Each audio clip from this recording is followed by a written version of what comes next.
Good morning, dolls, and welcome to Little Gretchen's workshop.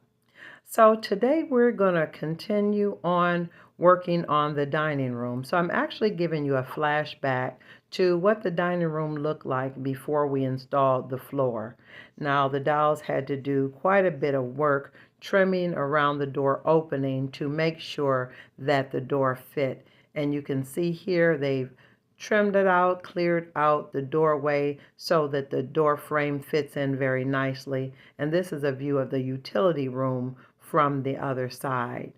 So you can definitely see the dolls have been hard at work getting things together for the big party. So there's quite a mess here in the dining room, and they're going to clean that up. But this is, as I mentioned, a flashback before the dining room floor was installed. So I do appreciate all the dolls' diligence helping me getting things together. So now at least I don't have to worry about fitting that door in because they've taken care of that for me. So let me go ahead and get to the fun part of wallpapering the room and getting the finishes in. So dolls, here I am adding the satin Mod Podge to the embossed paper that I'm going to use on the ceiling. I'm putting a really thin coat of it all over the white embossed paper so that it'll give it a nice finish and it'll make it easy as I decorate other parts of the room. If I make any errors, I'll be able to wipe it off easily if it's sealed with the Mod Podge. And this is a little glance of my wallpaper before I actually put it on the wall. It's really pretty and has quite a bit of a sheen to it. I really didn't anticipate that shine. It almost has a foil effect. It reminds me of really pretty Christmas wrapping paper. And the more I look at it, the more I realize that's really going to lend to the vintage look of the room. And I've also got some ideas about the curtains. So let me go ahead and get started, dolls. Now, dolls, my wallpaper technique is the same as in other parts of the rooming house, so I didn't bother to tape it. So I didn't want to bore you, dolls, showing you something that you've seen me do so many other times. So here we are with the double doors. Now I'd already installed the door handles on the fancy side, which would be the dining room side, but I had not added the doorknobs to the utility room side. And I used a more simple or plainer doorknob. The one that's in the dining room has more of a sparkle or diamond effect. This side is the more plain side, and I kind of aged it a little bit to make it look a little bit old. So this is the old side, and the side that actually is going to be facing the dining room is a brighter brassy color, and it has like a glass doorknob or diamond doorknob. Now, dolls, in this frame, I was just removing that extra lip from the actual window frame. I'm trimming it off so that the frame will fit flush up against the wall to finish off the area around the window after I wallpaper it. And see, I trimmed it nicely. It was nice and flat. I always save those frames because they come in handy. I actually used one of those frames to trim out the area for the ceiling ladder in the bedroom on the second floor. Now, if you haven't seen the folded ladder video, definitely check it out in my how-to series. Now let's go frame out that window. So here I am back in the rooming house dining room, dolls, and I've actually applied glue to the window frame, and I'm adjusting it so that it'll fit nice and neat and flush around the window opening. Now I have smoothed it out. I've wallpapered it already and just lined it up so that it'll fit nice and neat around the window. Now you can see the wood around the actual window frame is a lot lighter than the window frame itself. So I took some of my darkest stain and began to stain the window frame itself so that it will blend in more with the new existing window frame. So I didn't actually have to add wood, I just stained it to match. This process was a lot simpler than the upstairs windows. Now, dolls, I'm showing you this really quickly because I actually trimmed out the room with some remnant crown molding and baseboards. And I was really grateful to have found these pieces, which were just enough to complete the dining room. But the problem was they were not the right colors. All of them were stained different shades. So I actually had to do a multiple layer process to make the woods match what was in the dining room. And so I used several different shades of my stain because I have the one that's a little reddish, then I have the darker espresso color, and I have a colonial maple color. So this process was a little bit tedious because I was trying to match it. I didn't have to match it exactly, but I did want the wood tones to be similar. I didn't want it to look real scrappy and mismatched, although that kind of is my style overall. I didn't want the wood trims to have too much of a contrast. Now, dolls, I do advise that you allow your wood stain to dry overnight, and then I trim them to size so that they would fit the room.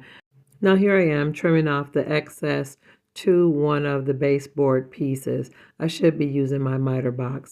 I'm almost done now. Now, dolls, I did add another little feature to my double doors for the dining room.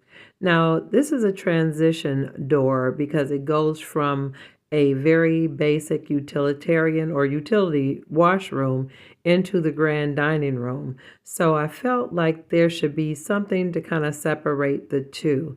Now, I am using my water and glue solution because I'm creating two curtains for the open mesh areas on the double doors.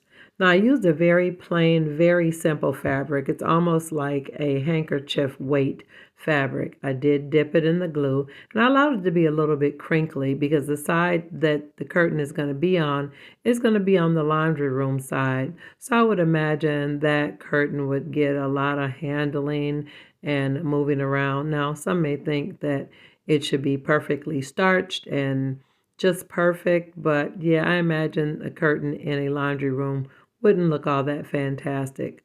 So I'm using the same technique that I use for my more fancy curtains for the bedrooms and things.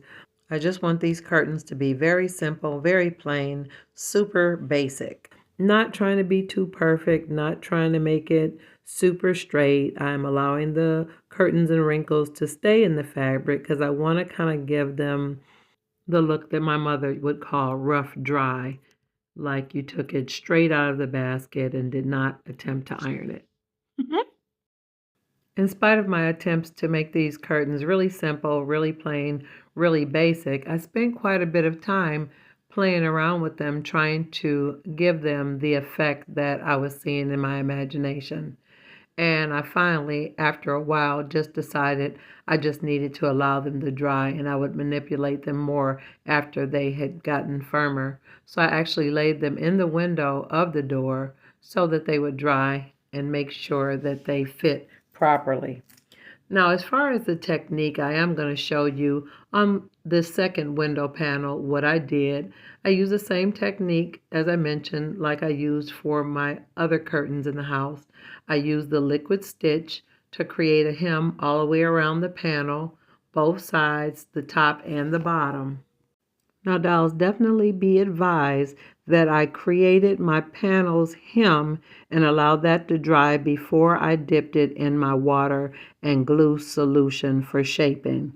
So definitely do your hems around both sides at the top and the bottom of your panel before you dip it into the water and glue solution. Now, dolls, because I was working on several different projects at one time, I did have a piece of wax paper under my actual curtain panel. So if you're wondering what I'm working on top of, it's just a folded piece of wax paper. Like I said, just to prevent the curtains from getting dirty from all my other projects on the table.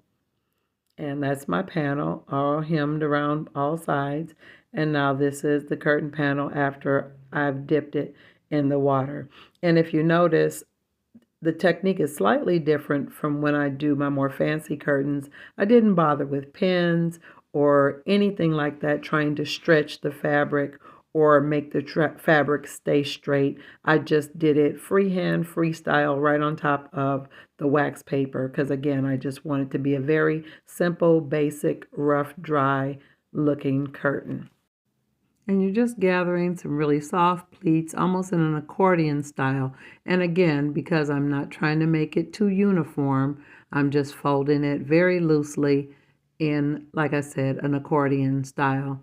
And then when I got the shape that I wanted, I kind of squeezed everything together so that I could lay it on top of the door to actually dry in place. Now make sure, dolls, if you use this technique, your door is not recently stained because you wouldn't want your curtain to absorb the stain from the freshly finished wood.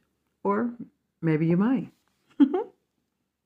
Now, dolls, those of you who've been following this channel on the journey with the rooming house Dollhouse, you'll remember these are the same doors that I'm using between the music room and the cafe, but I did not put curtains between those two doors because I want you to be able to see from one room to the other. But in this instance, I don't want you to be able to see from the dining room into the laundry room. Now, you can see here that the curtains are still a little damp when I put them actually on the door, but it's not going to hurt them or anything because the doors are stained and sealed and the curtains aren't really wet. They're just a little bit damp.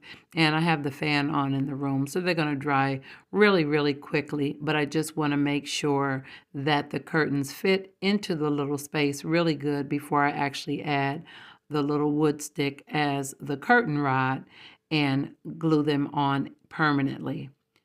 Now, from the other side of the window in the dining room, all you'll see is white in those panes. You won't even really be able to tell that it's curtains. So it's the perfect camouflage. I love little details like this, dolls, because to me it adds so much to the story of the house and what the house is all about. I can't wait to start working on that utility laundry room. I think that's going to be a lot of fun, but this is kind of a foreshadowing to the project for that room. So this will be the door from the utility side. So dolls, here we are, the first view of the door from the dining room. The wallpaper is on, the curtain is up, and you see it just has a nice clean look from this side. You don't even know that it's actually a curtain there. I really love that this room looks really old-fashioned and vintage, and I put the foil paper up, but I love that it's a little bit, yeah, my wallpaper installation wasn't perfect, but I love that that gives it even more of an old-fashioned, old world, old house look. So I'm just pulling the door out so you dolls can really see the way it looks on both sides and how it opens, and you see the different doorknobs on the utility room side and the ones that are on the dining room side.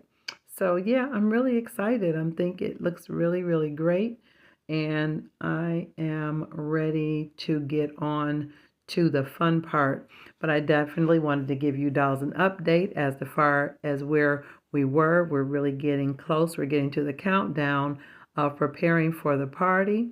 So I need to get this door installed and finish those baseboards so I can get the crown molding up. So here we are, dolls, in the dining room. I've got my baseboards in, the window frame is in. It has been stained to match the window frame itself. I think that looks really good, super vintage. I really, really love my floor, dolls. I think it came out great. And I love it that it looks almost like an old library room floor. I definitely plan to use that parquet technique in the library parlor room floor, but I do believe I'll just do checks all the way around. But I am pleased and happy with this design and the way it turned out for this room. I hear quite a bit of commotion in another room of the dollhouse, so let me go and see what's going on in there. I see now that the dolls were clamoring around because they were trying to move some of the furniture back into the room. Now that the floor and the wallpaper is in, they're ready to start decorating, and I can't blame them. They have quite a bit of work to do, and I don't want to hinder their progress. I do need to do a curtain for that window, but I guess they feel that they could start moving furniture before the curtain. So I just installed the chandelier and I still need to complete the crown molding. Dolls, I am so pleased with the way this room is turning out. I just have to turn off the lights for a moment. Ah, I love that glow. Let me turn the lights up and get out of the way so the dolls can do their part. Now, if you dolls enjoyed this video today, definitely let me know in the comments. Like, share, and subscribe, and always look for me on Mondays and Wednesdays after 7:30 p.m. Eastern Standard Time. As usual, I have enjoyed so much creating this video for you dolls, and I'm so excited about the big celebration at the end of the month. Now, I do expect to have a couple bonus videos this month, especially regarding the preparation of the food for the party. So keep your eyes peeled for that, dolls. And I want to say a special thank you to all my subscribers. I just want to thank you because without you, this celebration would not be possible. And also to those of you who haven't subscribed, but you're watching, I appreciate you as well. I'm so excited, and I'm looking forward to seeing you dolls on the next episode of Little Gretchen's Workshop. Bye-bye now, dolls.